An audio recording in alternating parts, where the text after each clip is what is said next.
Menjadi konten kreator itu tidak mudah. Selain membutuhkan kemampuan khusus, konten kreator juga harus memiliki tanggung jawab, moral, dan konsistensi dalam memproduksi konten.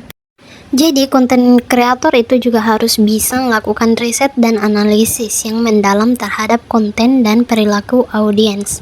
Jadi, konten kreator itu harus membuat konten yang sesuai dengan yang diinginkan penonton. Konten kreator juga harus memproduksi konten berkualitas setiap hari, bahkan saat motivasi menurun. Ketika motivasi menurun, semangat menurun, semuanya menurun, ya udah, harus dilawan. Konten kreator juga harus bertanggung jawab atas konten yang dibuat, tidak hanya sekedar membuat sensasi dan mengejar cuan. Jadi menurut saya ini yang paling penting ya teman-teman. Jadi kita harus bertanggungjawabkan semua konten yang kita buat. Jadi diusahakan semaksimal mungkin tidak merugikan orang lain.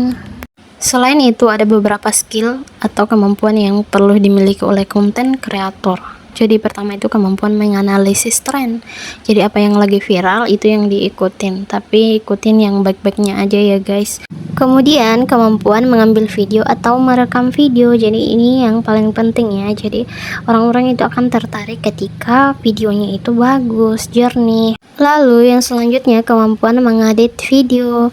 Ketika kita pandai mengedit video, akan banyak orang yang tertarik menonton video kita. Dan akan banyak orang yang bertanya bagaimana cara mengedit video. Dan akan banyak interaksi yang terjadi, dan itulah yang kita butuhkan sebagai konten kreator. Dan selanjutnya adalah kemampuan mengelola media sosial. Jadi kemampuan mengelola media sosial itu memang sangat penting ya teman-teman. Jadi bagaimana caranya kita menjadi seorang konten kreator ketika kita tidak tahu bagian-bagian dari media sosial.